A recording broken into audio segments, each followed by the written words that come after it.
coming up very soon. We are over right now in Riyadh, in Saudi Arabia, and we were actually in this purpose-built stadium. So they've built this stadium just for the Royal Rumble. That's where SmackDown came from. So it was really good to actually see this entrance stage. It kind of feels a little bit like a skyline.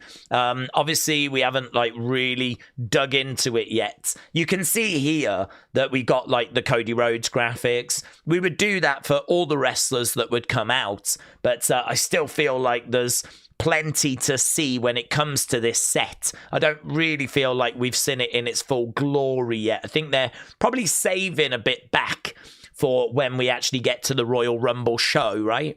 But we were inside the stadium, and we started with Cody. Cody would make his way down, and I think it was really interesting listening out to how the crowd were going to react. We were in Saudi, and we know that there is a little bit of kickback for Cody. It's mainly online. It doesn't really show itself too much in arenas. Certainly not in arenas in America. A little bit of kickback in Europe. And actually here, he came out and he got a great reaction. Obviously, you know, there's a lot of Cody fans. He's still very popular, one of the top merch sellers. He's a top star, right? There's no two ways about it. He's one of their top stars. So he came down. The crowd were hyped, right? They were really with Cody on this one. But it was really interesting because as soon as he started talking about potentially winning the Royal Rumble, that's where the crowd actually started chanting no, right? This is where the crowd were not into it. They weren't interested in seeing that. And I thought that was really, really interesting. So, yeah, the crowd started chanting no. So there is a little bit of kickback on Cody, but only the idea of him winning. They like him, but they're not interested in seeing him win the Rumble. For me, this was one of the big talking points at the start of the show, because really this open was just people coming out saying they were going to win the Rumble. It then, of course, sets up our main event. So there's not really a great deal to take from this open per se, apart from listening to the crowd reactions. That, for me, was the most interesting of all the crowd reactions. We would bring down Randy. You can see what was on the screen, like the Viper, the scales of the Viper. Look really, really good. Randy would get into the ring and he would basically say there is no friendship, there is no brotherhood, really just hammering home the fact this is every man for themselves. We would bring down Jay, we would bring down Sami wearing a very comfortable jumper, which I don't think is available from WWE Shop, but look at that right there.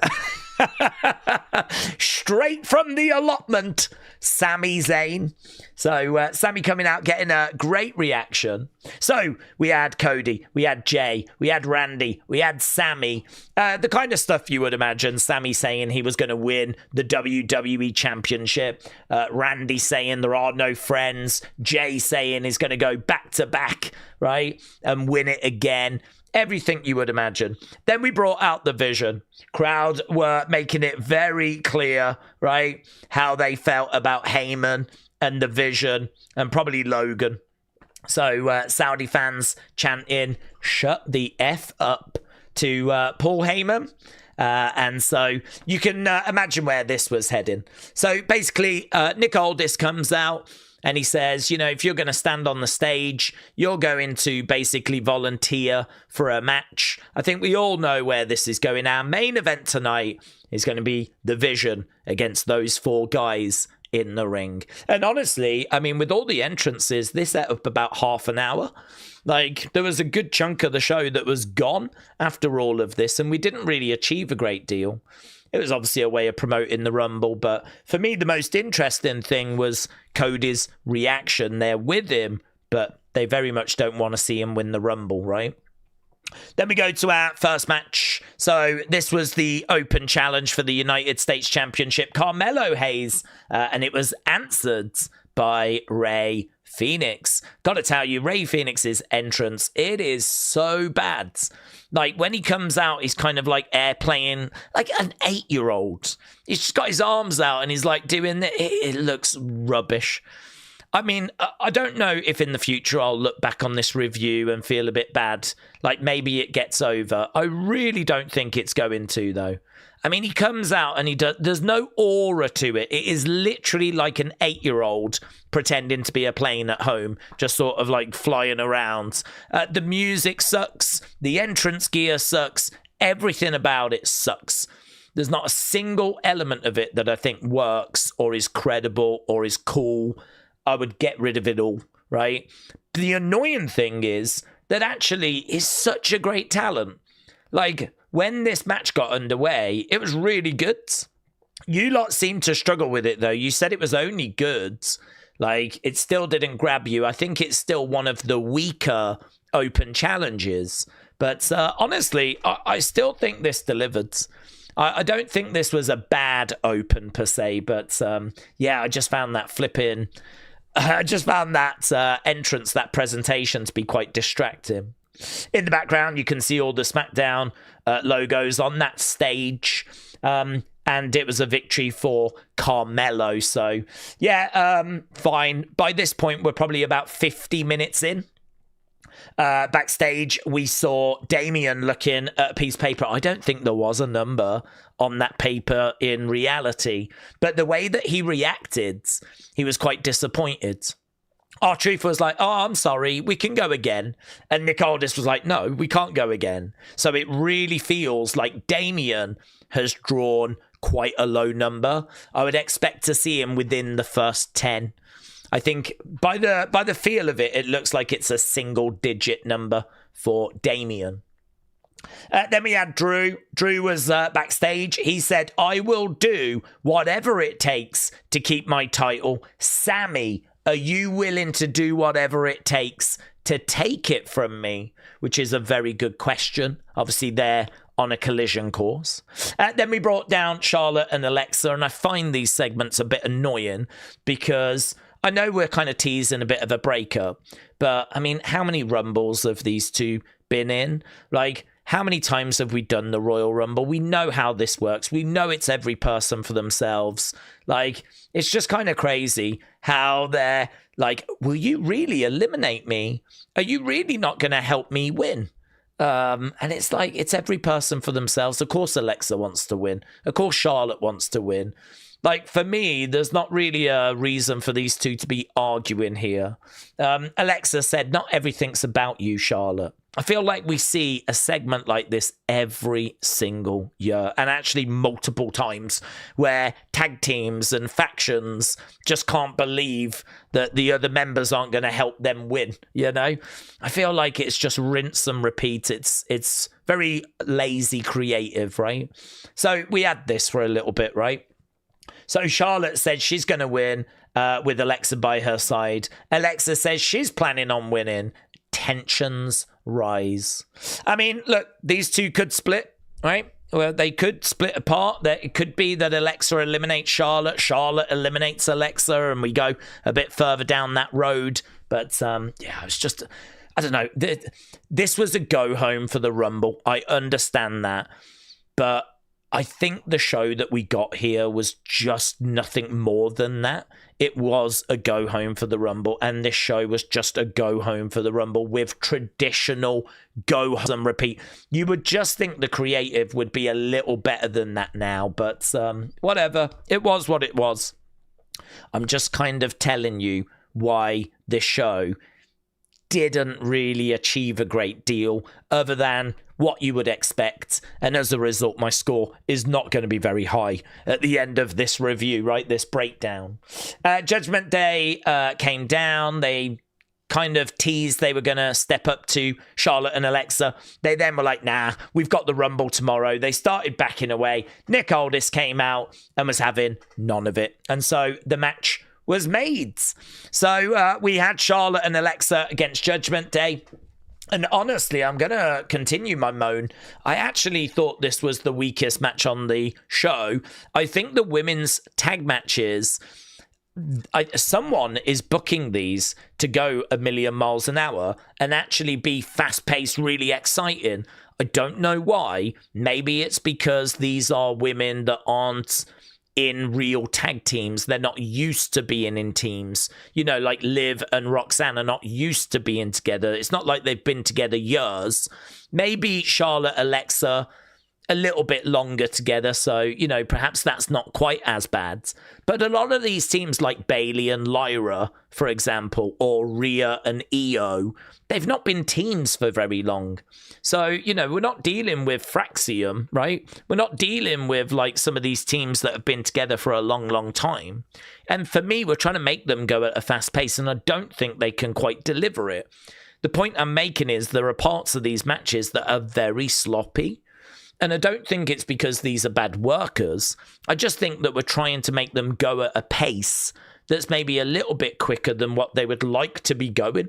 So, yeah, for me, this match was the weakest match. According to your scores, it was also the weakest match. You lot said it was good 88. On the outside of the ring, we had a super kick by Stephanie, who arrived. Obviously, the women were all covered up. Some of the outfits were quite cool, though, to be honest. I didn't mind some of the costuming. In the ring, there's Alexa. That's what Alexa was wearing. She grabbed Roxanne, delivered her sister Abigail, picked up the victory. So, a win for Charlexa, but not a match that I think is going to be, you know, reviewed or gone back to. In the back, we had Jordynne. She was really sparkly. The light coming off her costume, like, really was, like, really nice. She's got, like, this catsuit thing that's got built-in gloves, which I would imagine is quite hard for gripping. I don't know why that's the case. I don't know why she's decided to do that. That might be a mistake. Like, grabbing hold of ropes and stuff. Like, I could see that being slippy. So, I don't know, that's maybe something to keep an eye out for, but this kind of catsuit has got, like, the hands, like, built-in gloves and whatever. Her hands are covered, so, don't know. Hope she doesn't regret that tomorrow, but, because I'm thinking she's in the Rumble. So, there we go, Jordynne and Jade's. Jade's was, like, money, which was kind of interesting. I've said this before, I am not a fan of the women not having freedom to just wear what they want to wear, right? But for me, I think that we are where we are, right? We know that this is the situation. So I'm quite excited to see what the women are going to come up with costuming-wise. And obviously we got a glimpse of some of it today. Some of it looked really good. I'm interested to see what the rest of the women are going to have. So, yeah, it's just something to kind of keep an eye out for when we get to the Women's Rumble. Okay, this is a big talking point, yeah? This is a big talking point. So, we bring out Axiom and Johnny Fraxium. I was too busy talking about how awful their music is. It sounds like AI slop. And I was chatting with the chat about that. Whilst I was chatting with the chat, this graphic came up, right? Bron Breakker, entrant number 1 in the Royal Rumble, right? A graphic listing Bron Breakker as entrant number 1 in the Rumble appears on screen. So that, of course, feels like a spoiler. They could absolutely change it now. I think when we get to the show on USA Network, I bet that's removed. I bet that's not there, right? So it'll be really interesting to see if he is going to be number 1 now that that has obviously been revealed. So if Bron Breakker's going to win the Rumble, it looks like he's going to have to do it from the very beginning, right? I think that it makes sense. Bron Breakker being the Iron Man makes sense. I could believe that he would have made it all the way to the end. I don't know that he wins. I think Roman gets it. But I could believe that Bron Breakker was going to be given that Iron Man title. I think Ober gets most eliminations. But I think Bron probably was being set up. So if that's the plan, they might still stick with it. But yeah, that's quite a botch, isn't it? Someone pressing the wrong button on that one. Okay, so backstage, we found out that Candice was not allowed to be at ringside. So this meant it was Johnny in there with Axiom. Johnny unmasks Axiom again, but actually the other mask is just right here, the one that he'd already stolen. So Axiom was able to quickly put that one on and then go and get the victory. So it was quite clever, I thought, as a finish. I didn't mind this. Match itself was okay. I don't know if it reached the heights we hoped, but it was okay. I don't know. Carmelo Ray Fenix was probably the best match. This one, not as good, but it was okay. You lot said it was good 93. I might have been a bit higher than that, personally. So, yeah, it was a win for Axiom. And even though he was unmasked, we never saw anything. He just basically put on the other mask that was there. And it was quite a creative finish, I thought. Backstage, we had Carmelo and Ilja bump into each other. Ilja says, it's a bit suspicious that Carmelo kind of capitalized on The Miz getting involved last week. So he's just not sure where he stands with Carmelo. So that was kind of interesting. Something else that was interesting, we brought out AJ Styles. AJ Styles came out. He says that the phenomenal farewell tour is going to start once he beats Gunther. Now, we know that he's not interested in a farewell tour, so this is not a good sign. He has said that he's not interested in a farewell tour, so him saying, as soon as I beat Gunther, we'll do a farewell tour, it does kind of suggest that he's not getting past Gunther. He says that we'll get one more time matches against Cody, Randy, CM Punk. I got to tell you, this promo made me feel like there's a good chance he ain't getting past Gunther. Gunther came out and he says, I'm going to make you tap out tomorrow. AJ responded, last time I checked, you was the one that tapped out like a little beep. Gunther then thought about getting in the ring and ripping AJ apart, but decided not to, and he walked away. Backstage, we had Tama Tonga and we had Shinsuke. Tonga suggests Nakamura goes on a Shinsuke sayonara tour. I really like that line. A Shinsuke sayonara tour. Shinsuke challenges Tama to a match next week, but there was a moment where he looked at the tag title, and there were people in our chat wondering if maybe he could get a partner, and maybe that partner could be evil, which I thought was a very interesting suggestion. So, I don't know. We've got a way to go for that. But I wonder if that was in this shot for a reason. And he did certainly glance at it. I wonder if that is a direction that we're going to go. Interesting. Okay, next up we had Ilja against Miz. This was match number 4. I actually thought this was not bad either. You again said it was good 93. You really were struggling with the in-ring this week. Michael Cole highlights that tomorrow is going to be the Miz's 17th Royal Rumble, right? Placing him behind Kane at 18. So apparently that doesn't include Isaac Yankem or Diesel, but fake Diesel. But yeah, wow, that's amazing. Amazing. So basically these two were battling away. Ilja Dragunov, though, would go on to secure the victory. He did just grab his nose and his eyes and everything after, so I hope that everything's okay there. WrestleMania said that apparently The Miz has not won a singles match since the 5th of February 2024. How crazy is that? Okay, this graphic popped up, and Fightful just wondering, is this the possible final 4? So we got Oba, we got Roman, we've got Brock, we've got Cody. Maybe Braun comes in at 1, doesn't quite make it to the final 4, although I think he will. So I don't think this is going to be the final 4, but it's not a bad final 4. It's not a bad final 4. It absolutely could be. Right, then I don't know where these have come from, right? I did not see a 2K26 trailer. On the kickoff show, it was revealed that CM Punk is going to be the cover star of the game. But these are apparently shots from the game. This is Braun and Randy in 2K26. It looks very impressive. We got one here of Rhea as well. Rhea, I don't know, she looks okay. I'm kind of more impressed by Braun and Randy, actually. But there we go. First look at Rhea Ripley in 2K26. I don't know where this video is that people are taking these screenshots from. I haven't seen it yet. But there we go. That was doing the rounds. So very good. Then we had a little bit of a back and forth. So a little bit of a back and forth between the Wyatts and the MFTs. So Solo, you think you've won, but you're wrong. You think you've hung us out to dry, but you're mistaken.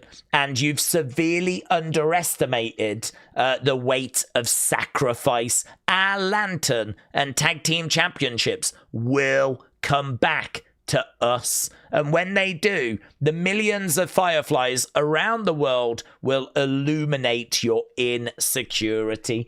I think the frustration with this, to be honest, right? I think the frustration with this is the fact that it is just not going deep enough, right? That lantern, what does it mean? What does it symbolize? What's its history? Why do you need it back? I mean, all he's saying is that's our lantern. We're going to get it back. Those are our belts. We're going to get them back. We're not going any further than that with the conversation. And this is, you know, I feel like this is a group that should be presenting us or teasing us with new characters, digging into backstories. If you're going to do something about the lantern, dig into that. It's very frustrating. Very frustrating that we're not going further with this stuff. Before, we've said we couldn't because we need to get them up and running and, you know, like, they've been away. Let's just give them the belts. Then we'll get them into a feud. Then we can dig into stuff. Well, here we are. I mean, they're feuding with the MFTs. The lantern was stolen. Like, let's go. Let's do some stuff, you know? And instead, we just get a sort of quite throwaway promo, to be honest with you.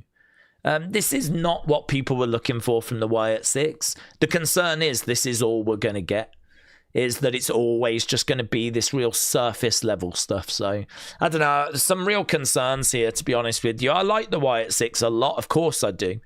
I love you, but it needs to be deeper than this. It needs to be more meaningful than this. So, frustration with that. Main event time. Out came the Vision. They made their way down for the main event. Then we got into a big brawl. The fans were singing Cody's theme because it got cut off early. Little bit of mocking there from Braun as he did the Randy Orton pose, which I thought was quite good. Drew McIntyre would get involved and attack Sami. That would mean our main event would end in a DQ. You lot said it was good 92. You didn't love it. Then we had Jacob come out. So Jacob would come out and go after Drew.